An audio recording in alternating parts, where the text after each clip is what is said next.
com Jesus existia sempre, sempre existiu e sempre existirá. Por isso ele fala lá em Apocalipse: eu sou o alfa e o ômega, o princípio e o fim. Está tanto no princípio como no fim. Ele sempre existe. Não se pode explicar Jesus Cristo, não se pode explicar a origem de Deus.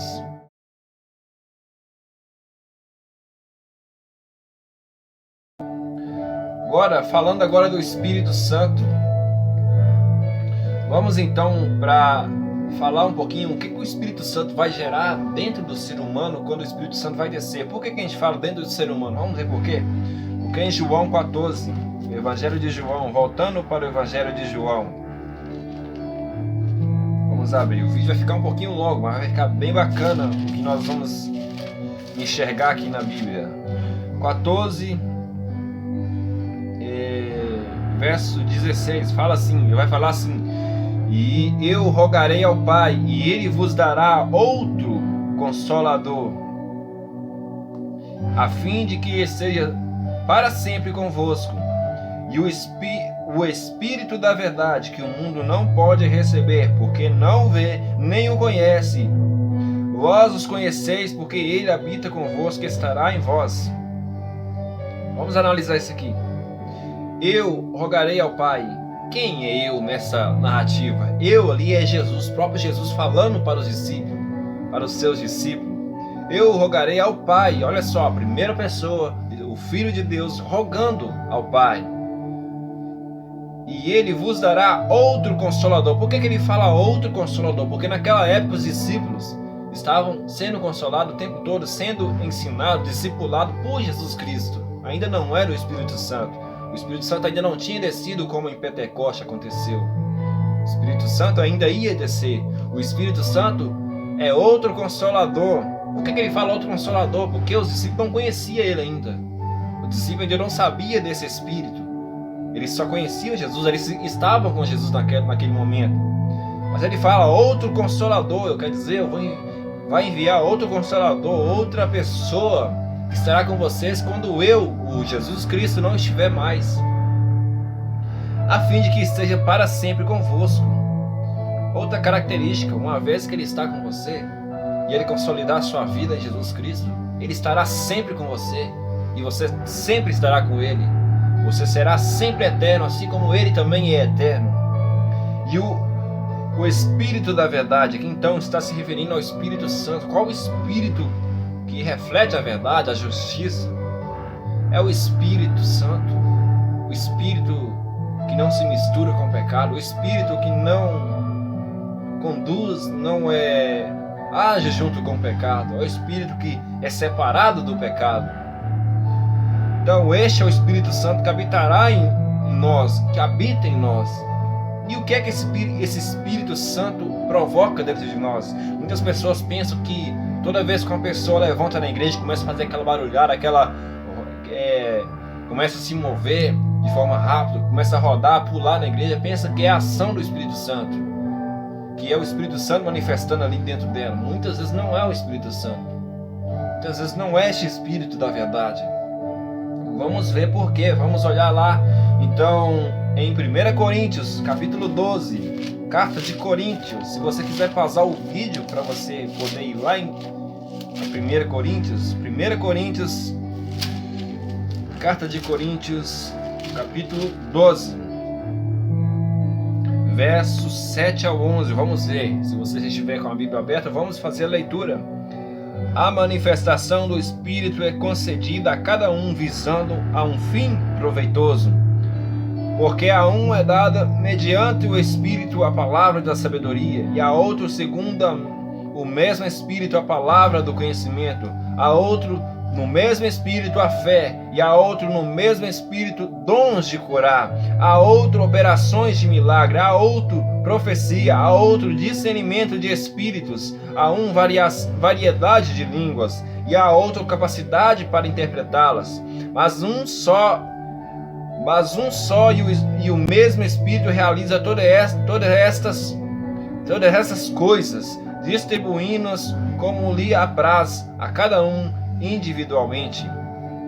O que nós vemos aqui? Vemos aqui são os dons espirituais. Lá no 12, no verso 1, vai falar assim, a respeito dos dons espirituais, não quero, irmãos, que sejas ignorantes. Olha que interessante, dons espirituais. Vemos aqui, variedade de línguas, profecia, milagres, cura. Qualquer um pode curar se tiver esses dons, se o Espírito Santo derramar esses dons, dar esses dons às pessoas. Nós vamos entender, Paulo alerta aqui, para que os irmãos não sejam ignorantes acerca dos dons. E lá no capítulo 13, olha só, vou fazer uma breve leitura do capítulo 13. Olha só o que está escrito: ainda que eu falasse as línguas dos homens e dos anjos, se não tiver amor, serei como o bronze que soa, ou como símbolo que retine. Ainda que eu tenha o dom de profetizar e conheça todos os mistérios e toda a ciência, ainda que eu tenha tamanha fé a ponto de transportar montes e não tiver amor, nada serei. E ainda que eu distribua todos os meus bens entre os pobres, ainda que entregue o meu próprio corpo para ser queimado, se não tiver amor, nada disso me aproveitará. O amor é paciente, é benigno, o amor não arde em ciúmes, não se ufana, não se ensoberbece, não se conduz inconvenientemente, não procura os seus interesses, não se exaspera, não se ressente do mal, não se alegra com a injustiça, mas regozija-se com a verdade. Tudo sofre, tudo crê, tudo espera, tudo suporta. Então gaguejei um pouquinho aqui porque eu não fiz a leitura prévia do texto, mas eu espero que você tenha entendido esse texto. O que é que está dizendo aqui para nós? Aqui nós podemos ter todos esses dons que foi citado aqui no capítulo 12, porque podemos ter todos esses dons, mas se nós não tivermos o amor, de nada vai adiantar, nada seremos sem o amor. Por que a Bíblia insiste tanto nesse dom? Nessa palavrinha chamada amor. Vamos ver lá em Gálatas 5, e nós vimos aqui os dons espirituais. Agora nós vamos ver algo que é mais importante ainda na nossa vida do que qualquer dom que foi citado aqui na Bíblia, que são os frutos que este mesmo Espírito da verdade vai gerar dentro de nós. E vamos ver lá, Gálatas 5, carta de Gálatas, está logo depois da segunda carta de Coríntios. Gálatas capítulo 5, verso 22, vamos ver lá. E olha só o que está escrito: mas o fruto do Espírito é amor, alegria, paz, longanimidade, benignidade, bondade, fidelidade, mansidão, domínio próprio. Contra estas coisas não há lei. Olha, você vê como é que é pesado, como é que isso é importante, como é que isso é profundo para nós. Não há lei contra essas coisas.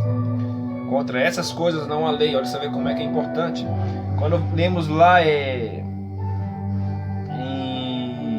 no verso 18, no capítulo 5, está dizendo assim, mas se sois guiados pelo Espírito, não estáis sob a lei. Olha, você vê como é que é importante você ter esses dons. E vemos um detalhe interessante, no verso 22, mas o fruto do Espírito é amor, alegria. Só que aí nós vemos o seguinte: amor aparece em primeiro lugar. A primeira coisa que Paulo cita aqui é o amor. A primeira coisa que o Espírito incita Paulo a dizer, a escrever, é amor. Por que amor? Porque os mandamentos de Deus se resumiram em apenas em dois mandamentos que são fundamento do reino de Deus. Amai a Deus sobre todas as coisas, de todo o teu coração, e amai ao teu próximo como a ti mesmo. O mandamento de Deus, o maior mandamento de Deus é o amor. E o amor, não há lei contra o amor. Se você cumpre esses dois mandamentos, significa que o Espírito Santo está habitando em você e está gerando frutos dentro de você. E se o amor é gerado, se os frutos do Espírito Santo é gerado em você, não há lei que será contra você ou contra as coisas que o Espírito Santo gerou em você. Depois que os frutos do Espírito tiver sido gerado em você, você poderá então buscar os dons espirituais. Você poderá buscar de Deus a capacidade de pregar a palavra, a capacidade de profetizar, a capacidade de curar, de fazer milagres, capacidade de falar em línguas estranhas, mas desde que isso seja proveitoso para você, porque como você leu lá, que tudo aquilo que o Espírito Santo faz em nós é para fins proveitosos, como quando nós leu lá em 1 Coríntios 12. Então é muito importante você ter essa sabedoria, que você precisa, antes de tudo, gerar frutos através do Espírito Santo. O Espírito Santo, você precisa deixar o Espírito Santo gerar esses frutos em você, porque nada vai adiantar você falar em línguas, você profetizar, você curar, fazer milagres, você expulsar demônios, você ter o discernimento de espíritos, se você não tiver o Espírito Santo verdadeiramente dentro de você, porque ele está ao seu redor, ele está nesse mundo inteiro, ele foi derramado sobre toda a carne, sobre toda a criatura. Porém, ele quer ainda habitar dentro de você. É importante que ele habite dentro de você. Se você pegar um copo d'água e colocar água por fora dele, não há proveito nenhum. O Espírito Santo fora de você não tem proveito nenhum. Ele precisa estar dentro de você. Ele precisa ser derramado dentro de você. Você é vaso e o azeite precisa estar dentro do vaso, dentro de você. Você entendeu? Então, essa é a característica principal. São as características do Espírito Santo, são as características do Filho, do Pai também. E essa é a Trindade Santa, o Pai, o Filho e o Espírito Santo. Quando falamos em Pai, Filho e Espírito Santo, nós acabamos entrando no dilema: quem é o Pai, quem é o Filho, quem é o Espírito Santo? Então aqui você pode entender o básico, né? Porque há muita coisa que a gente pode absorver da Bíblia. Você pode entender o básico do Espírito Santo, pode entender o básico do Filho e pode entender o básico do Pai. O que o Pai fez? O Pai enviou o seu Filho amado para morrer por cada um de nós. E esse é o amor que o Pai manifesta em nós, no Filho de Deus. O Filho de Deus foi obediente, cumpriu a vontade de Deus, cumpriu a lei aqui na terra, cumpriu a lei, foi crucificado. Ele foi obediente até a morte de cruz. Esse é o amor de Cristo por cada um de nós. Porque ele, apesar de estar no corpo dele, talvez passando todo aquele sofrimento, toda aquela aflição, ele não desanimou, ele continuou e foi até aquela cruz. Ele se sacrificou por cada um de nós. A característica do Espírito Santo, ele é o nosso Consolador. Ele convence a cada um de nós do nosso pecado, convence nós da justiça, né? E ele gera frutos em nós. É importante você saber disso. Frutos do Espírito Santo: o amor, alegria, paz, longanimidade, benignidade, bondade, fidelidade, mansidão e domínio próprio.